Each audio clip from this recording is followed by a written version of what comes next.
રાવણ ને મેઘનાથ ચડ્યાતા જેદી યુદ્ધે, પાણી માયપા મેદાને ઈ જામવંજી વૃદ્ધે.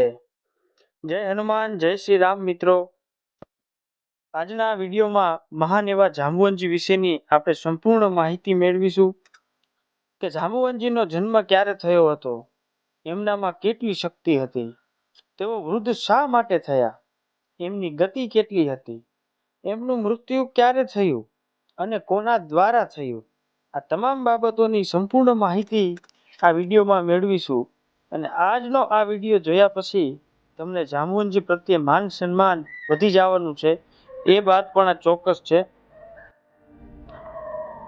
તો શરૂ કરીએ પહેલેથી કે જ્યારે આ બ્રહ્માંડની પણ ઉત્પત્તિ નહોતી થઈ, જ્યારે નહોતી પૃથ્વી, નહોતી હવા, વાયુ, અગ્નિ, કંઈ પણ નહોતું, એવા સમયે ભગવાન વિષ્ણુના કાનમાંથી મધુ અને કૈટક નામના બે રાક્ષસોનો જન્મ થયો. આ રાક્ષસો એટલા બધા શક્તિશાળી હતા કે તેમને બ્રહ્મદેવ પણ મારી નહોતા શકતા. અને બન્યું એવું કે આ બંને રાક્ષસોએ બ્રહ્મદેવને યુદ્ધ માટે લલકાર્યા અને બ્રહ્મદેવ એનાથી ભયભીત થયા, ગભરાયા અને એમને પરસેવો માંડ્યો રેબઝેબ થવા. અને ઈ પરસેવાથી આ જાંબુવંજીની ઉત્પત્તિ થઈ અને જન્મતા વેત એમને બંને રાક્ષસોનો સંહાર કર્યો. એટલે એમનો જન્મ ક્યારે થયો એનું તો આપણે ફક્ત અનુમાન જ લગાવી શકીએ. આ બ્રહ્માંડની પણ ઉત્પત્તિ નહોતી, એ પહેલા સાહેબ જાંબુવંજીનો જન્મ થઈ ચૂક્યો હતો. પુરાણોમાં પણ જોવા મળે છે કે જ્યારે દેવો અને અસુરો વચ્ચે ઘણા બધા યુદ્ધ થયા, જેને દેવાસુર સંગ્રામ કહેવાય છે, અને દરેક યુદ્ધમાં જાંબુવંજીએ પ્રમુખ ભૂમિકા ભજવી હતી. સતયુગમાં પણ જ્યારે સમુદ્ર મંથન થયું એ વખતે પણ જાંબુવંજી હાજર હતા. અને એનાથી આગળ તે ભગવાન વિષ્ણુએ જ્યારે વામન અવતાર ધારણ કર્યો અને રાજા બલિ પાસે જે 3 પગની જમીન માંગી અને એક જ પગમાં આખી ધરતી માપી લીધી અને બીજા પગમાં આખું આકાશ, ઈ સમયે ભગવાન વિષ્ણુએ આ બ્રહ્માંડ કરતા પણ મોટું રૂપ ધારણ કર્યું. અને એવા સમયે માત્ર ને માત્ર 3 જ સેકન્ડમાં 1, 2 કે 3 નહીં, પરંતુ 7 વાર એની પ્રદક્ષિણા કરી. હવે આપણે સામાન્ય વિચારીએ કે એક ગામ ફરતે આંટો મારવો હોય તો કેટલી વાર લાગે, અને એક કોઈ ગામ હોય, કોઈ સિટી હોય, એને એક જ પગમાં માપી લેવું તો એના માટે કેવડું રૂપ ધારણ કરવું પડે. તો આખી પૃથ્વીને ફક્ત એક જ પગલામાં માપી લેવા તો ભગવાન વિષ્ણુએ સાહેબ કેવડું મોટું રૂપ ધારણ કર્યું હોય છે. ત્યારે આ પૃથ્વીને એક જ ફલાંગમાં માપી લીધી. અને એનેથી પણ આગળ આ જાંબુવંજીની ગતિ સાહેબ કેવડી હશે, જેને 3 જ સેકન્ડમાં માત્ર 7 વારી ભગવાન વિષ્ણુની પ્રદક્ષિણા કરી. આની તો આપણે ફક્ત સાહેબ કલ્પના જ કરી શકીએ. એક સમયે જાંબુવંજી જ્યારે વીજળી ગતિથી પ્રવાસ કરી રહ્યા હતા અને ત્યારે એમનો નખ આ મહામેરુ પર્વતને વાગે છે. અને મહામેરુ પર્વતને વાગતા તેથી સાહેબ જાંબુવંજીને શ્રાપ આપે છે કે તમને તમારી ગતિનું અભિમાન છે ને જાંબુવાન, પણ જાઓ તમે વૃદ્ધ થાયશો, તમારી ગતિ ધીમી પડશે. સાહેબ આપણે રામાયણમાં જોઈ છીએ કે જાંબુવંજી વૃદ્ધ હતા. જ્યારે સમુદ્ર પાર કરી અને લંકા તટે જવાનું હતું ત્યારે બધા જ વાનરો પોતપોતાનું બળ કહે છે. અને તેથી સાહેબ જાંબુવંજી પણ કહે છે કે મારી યુવાનીમાં તો હું આવા કેટલાય સમુદ્રને પળવારમાં ટપી જાઉં, પણ હવે હું વૃદ્ધ થયો છું. અને હનુમાનજીને શક્તિઓ પણ આ જાંબુવંજી જ યાદ અપાવે છે.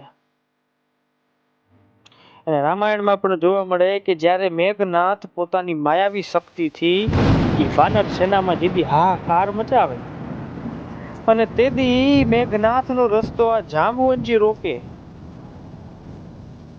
અને જે ત્રિશુલનો ઘા મેઘનાથ કરે એ ત્રિશુલને તો જાંબુવંજી હવામાં જ પકડી લે અને એની તરફ ફેંકે અને સાહેબ ઈ મેઘનાથ મૂર્છિત થાય તેથી.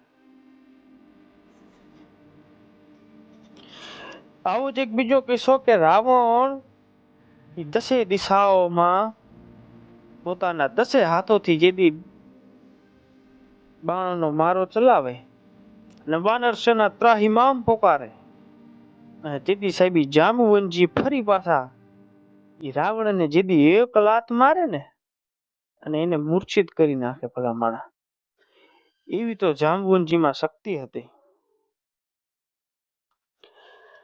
અને અંતે જ્યારે સામ્રાજ્ય સ્થપાણું રાવણનો અંત થયો અને એવા સમયે ભગવાન રામ અયોધ્યામાં બેઠા સૌને કંઈક ને કંઈક આપી રહ્યા છે અને ત્યારે જાંબુવનજી સાહેબ એની સામે ઉભા રહે.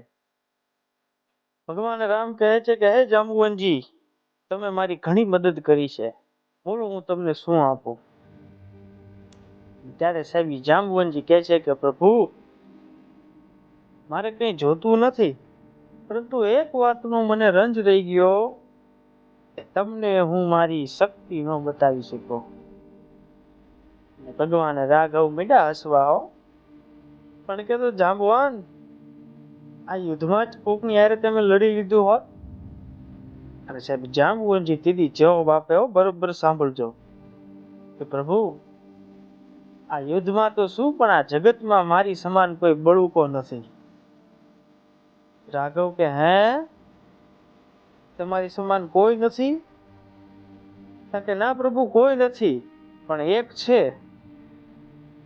જે મારી સમાન બળુકો હોય એવું મને લાગે છે. તેથી સાહેબ ભગવાન રામ ખડ ખડ ખડ મીડ્યા દાંત કાઢવા અને પૂછે છે તો કોણ છે?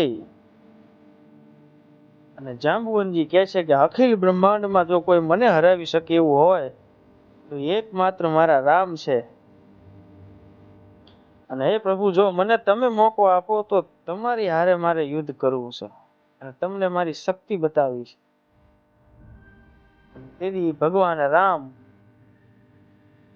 જાંબુવનજીને કહે છે કે હે જાંબુવન, આ અવતાર મારો મર્યાદા ભર્યો છે, અત્યારે નહીં પણ આગામી અવતારમાં હું તમારી આ ઈચ્છા જરૂર પૂરી કરીશ. અને ભાગવતના 10મ સ્કંદ અધ્યાય 56 અનુસાર સત્રજીતે ભગવાન સૂર્યનારાયણને પ્રસન્ન કરી અને ત્યારે ભગવાને શ્યામાંતિક નામની મણી સત્રજીતને આપી, તેજસ્વી મણી. અને બન્યું એવું કે આ સત્રજીતનો ભાઈ એકવાર જંગલમાં શિકાર કરવા જાય છે અને સાથે આ મણી લઈ જાય છે. એનો ભેટો એક સિંહ સાથે થાય અને એક સિંહ એના ભાઈને મારી આ મણી લઈ લે છે. અને આગળ જતા આ સિંહને જાંબુવનજીનો ભેટો થાય અને જાંબુવનજી સિંહને મારી આ મણી લઈ લે છે. અને આ વાતનો આરોહ દ્વારિકાના કૃષ્ણ ઉપર જાય અને કૃષ્ણ ઉપર લાગેલું કલંક દૂર કરવા માટે તેઓ સાહેબ જંગલમાં આવે અને જંગલમાં આવી જાંબુવનજીની ગુફા સુધી શોધખોળ કરતા પહોંચે અને સાહેબ તેની મણી માટે ભગવાન કૃષ્ણ અને જાંબુવનજી વચ્ચે યુદ્ધ થાય. પણ કેટલા દિવસ બંને બડુકા બાથે વળગાતા. સાહિત્યમય ભાષામાં કેવું હોય તો હાથા તોડિયા પાંજરા વાળા હાકડેથી બાગ છૂટા બાગ બોલી ગામડામાં થયા હાક બાગ છૂટા સિંહ કાળ જાડ બછૂટા પે નાક જાણ્યા તૂટા આસમાન કેતા ફૂટા જમી કાત ઈ જાડા ફાડા તેગ બાડા ભલે કાળા વેર દેગા પાડ વાડા રંગ ગાડા રંગ તાડાપુર ઈ ફોગેડા ઉધેડા વાહે વાદળાના નોર ફરે પડે તારી બંદુકારી વાગ્યા રણ તુર ઈ કેકાણા જણકી કણી ઠણકી પાખરા કણી જણકી જરદા કાક ઉઠિયા જોદાર ઈ રણકી સિંધવા રાગ ઠણકી ઉઠ્યા રાગ ડણકી મામલે હુરા કરે માર માર માર માર માર. એવું જબરજસ્ત નું ધીંગાણું ચાલ્યું. 1 2 કે 3 નહીં સાહેબ, 28 દિવસ સુધી બંને વચ્ચે યુદ્ધ ચાલ્યું. અને 28મા દિવસે ભગવાન કૃષ્ણએ ઈ જાંબુવનજીને પછડાટ ખવડાવી અને પછડાટ ખાવતાની સાથે જ જાંબુવનજી બોલ્યા, તમારો અસલી રૂપ બતાવો, કારણ કે આ જગતમાં આ બ્રહ્માંડમાં મારા ભગવાન સિવાય મને કોઈ હરાવી ન શકે. અને ભગવાન કૃષ્ણ સાહેબ એને રામ રૂપે દર્શન આપે અને પછી એ જાંબુવનજી પોતાની દીકરી કૃષ્ણને સોંપે અને પછી એ જાંબુવનજીનું મૃત્યુ થાય છે. તો આવી રીતે જાંબુવનજીને કોઈ મારી શકે એવું હતું નહીં. એનું મૃત્યુ ભગવાન હાથે જ હતું. આવા હતા આપણા મહાન જાંબુવનજી. જય શ્રી રામ.